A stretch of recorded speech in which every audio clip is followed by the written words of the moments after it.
Le trouble, la tristesse, le découragement que nous ressentons après nos échecs et nos fautes sont rarement purs. Ils sont bien peu souvent la simple douleur d'avoir offensé Dieu.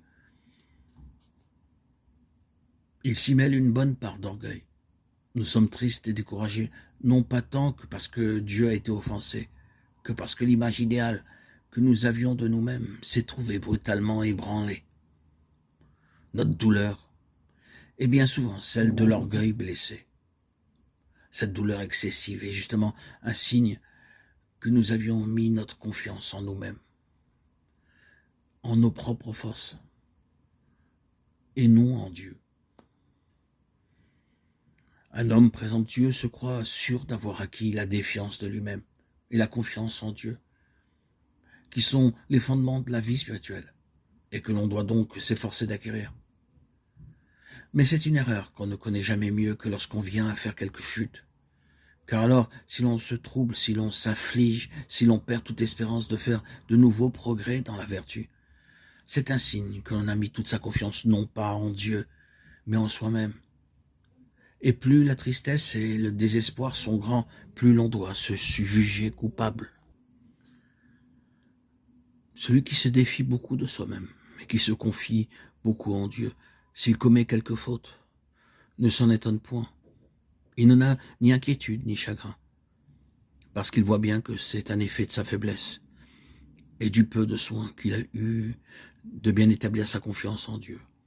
Sa chute, au contraire, lui apprend à se défier davantage de ses forces et à se confier davantage au secours de celui qui seul a la puissance. Il déteste par-dessus toute chose son péché.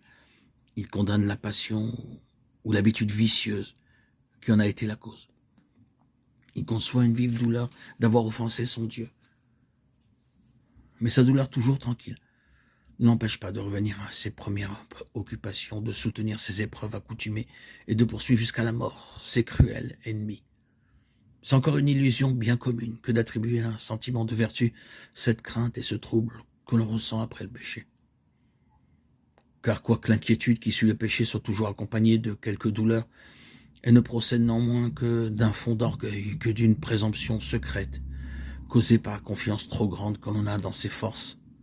Ainsi donc, tel qui se croit affermi dans la vertu et qui méprise les tentations venant à reconnaître par la triste expérience de ses chutes qu'il est fragile et pécheur comme les autres, s'en étonne comme d'une chose qui ne devrait point arriver. Et privé du faible appui sur lequel il avait compté, se laisse aller au chagrin, au désespoir et au découragement.